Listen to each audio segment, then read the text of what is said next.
Hello friends, എല്ലാവർക്കും എൻ്റെ GGC vlogs എന്ന യൂട്യൂബ് ചാനലിലേക്ക് സ്വാഗതം. അപ്പം നമ്മളിന്ന് ഈ വീഡിയോയിൽ പെൻറ്റാസ് ഫ്ലവറിനെ കുറിച്ചിട്ട് അല്ലെങ്കിൽ പെൻറ്റാസ് പ്ലാന്റിനെ കുറിച്ചിട്ടാണ് പറയുന്നത്. അപ്പം അതിൻ്റെ കെയർ എങ്ങനെയാണ്, കൂടുതൽ ഫ്ലവറിങ് ചെയ്യാൻ എന്താണ് ചെയ്യേണ്ടത്, ബുഷായിട്ട് നിൽക്കാൻ എന്ത് ചെയ്യണം എന്നെല്ലാം ഈ വീഡിയോയിൽ ഡീറ്റെയിൽഡായിട്ട് പറയുന്നുണ്ട്. അപ്പോൾ വീഡിയോ സ്കിപ്പ് ചെയ്യാതെ കാണാൻ ശ്രമിക്കാം. അതുപോലെ തന്നെ പുതിയ ആരെങ്കിലും ചാനൽ ആദ്യമായിട്ട് കാണുന്നവരാണെങ്കിൽ സബ്സ്ക്രൈബ് ചെയ്യാൻ മറക്കരുത്. നമുക്ക് വീഡിയോയിലോട്ട് കിടക്കാം. ഫസ്റ്റ് സൺലൈറ്റിൻ്റെ കാര്യമാണ് ഏറ്റവും ഇമ്പോർട്ടൻ്റ് ആയിട്ടുള്ള കാര്യം. ഇപ്പോൾ സൺലൈറ്റ് പറയുകയാണെന്നുണ്ടെങ്കിൽ നമുക്ക് കുറച്ച്, അതുപോലെ തന്നെ ഒരു പകുതിയോളം തണൽ വരുന്ന ഒരു സ്ഥലമാണ് വേണ്ടത്. അതായത് ഡയറക്റ്റ് നമുക്കൊരു സൺലൈറ്റ് 4 മുതൽ 6 മണിക്കൂർ വരെ ഈ പ്ലാന്റിന് ആവശ്യമാണ്. അതുപോലെ തന്നെ വെള്ളത്തിൻ്റെ കാര്യം പറയുകയാണെങ്കിൽ നമുക്ക് റെഗുലറായിട്ട് വെള്ളം നനയ്ക്കണം, പക്ഷേ ഓവറായിട്ട് നമ്മൾ നനയ്ക്കുന്നത് ഒഴിവാക്കുക എന്നുള്ളതാണ്.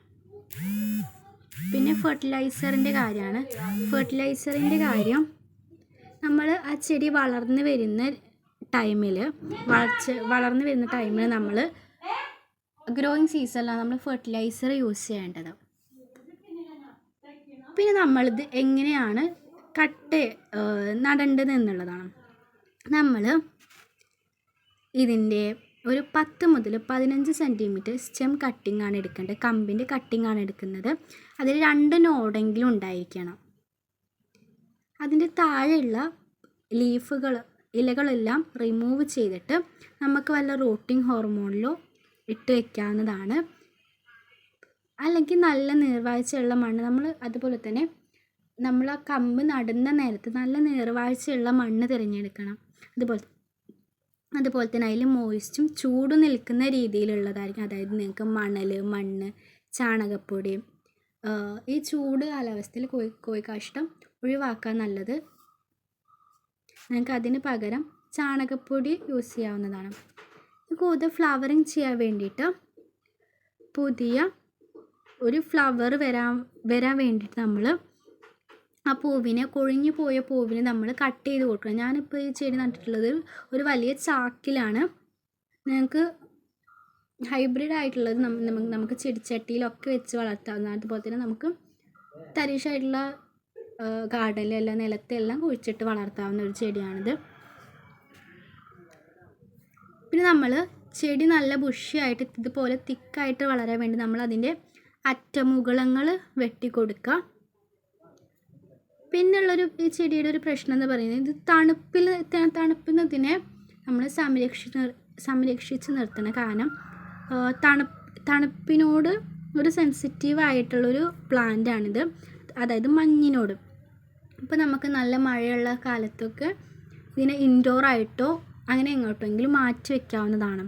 അതായത് കൂളറായിട്ടുള്ള ഏരിയയിൽ നിന്ന് വാമറായിട്ടുള്ള കുറച്ച് ടെമ്പറേച്ചർ ആയിട്ടുള്ള ഏരിയയിലേക്ക് വെക്കുക എന്നുള്ളത്. അതുപോലെ തന്നെ പ്രൂണിങ് ചെയ്യുക, അതായത് നമ്മൾ കട്ട് ചെയ്ത് കൊടുക്കുക എന്നുള്ളതാണ്. കേട് വന്ന് പോയിട്ടുള്ള കമ്പുകൾ എന്തെങ്കിലുമൊക്കെ ഉണ്ടെങ്കിൽ നമുക്ക് കട്ട് ചെയ്ത് കൊടുക്കുക. അത് നമ്മുടെ ചെടിയെ നന്നായി തിക്കായിട്ട് വളരാൻ, അതുപോലെ തന്നെ ഫ്ലവറിങ്ങിനൊക്കെ പ്രൊമോട്ട് ചെയ്യാനും സഹായിക്കും. പിന്നെ പെസ്റ്റ് കൺട്രോൾ, ഈ ചെടിയിൽ മെയിനായിട്ട് വരുന്ന പെസ്റ്റുകളാണ് ആഫിഡ്സ്, വൈറ്റ് ഫ്ലൈസ് എല്ലാം. അപ്പോൾ അതൊക്കെ ഒഴിവാക്കാൻ വേണ്ടി നിങ്ങൾക്ക് നീം ഓയിൽ, ഇൻസെക്റ്റ് സോപ്പൊക്കെ നിങ്ങൾക്ക് യൂസ് ചെയ്യാവുന്നതാണ്. പിന്നെ ഇത് നന്നായി വളരാൻ വേണ്ടിയിട്ട് സ്ലൈറ്റ്ലി അസിഡിക് ആയിട്ടുള്ളതും അതുപോലെ തന്നെ ന്യൂട്രൽ സോയിലായിട്ടുള്ള pH ആണ് ഇതിന് വേണ്ടത്. ഞങ്ങൾക്ക് pH അളക്കാൻ വേണ്ടിയിട്ട് pH മീറ്റർ, അതുപോലെ തന്നെ pH ടെസ്റ്റ് കിറ്റ്, സാമ്പിൾ നമുക്ക് ലാബിൽ മണ്ണ് ലാബിൽ ടെസ്റ്റ് ചെയ്യാനൊക്കെ കൊടുക്കാവുന്നതാണ്.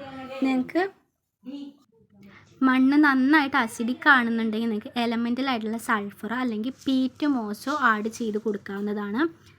ആൽക്കലൈനായിട്ടാണ് മണ്ണ് നിൽക്കുന്നതെങ്കിൽ നിങ്ങൾക്ക് ലൈമോ അല്ലെങ്കിൽ ഡോളോമൈറ്റ് എന്ന് പറയുന്നത് കാൽഷ്യം മഗ്നീഷ്യം കാർബണേറ്റ് ആണ്, അതോ യൂസ് ചെയ്ത് കൊടുക്കാവുന്നതാണ്. അപ്പോൾ ചാനൽ സബ്സ്ക്രൈബ് ചെയ്യാൻ മറക്കരുത്. അപ്പോൾ ഇനി എന്തെങ്കിലും ഡൗട്ട് ഉണ്ടെങ്കിൽ നിങ്ങൾക്ക് കമൻ്റായിട്ട് ചോദിക്കാവുന്നതാണ്. അപ്പോൾ അടുത്ത വീഡിയോ വരുന്നവരെ ബൈ.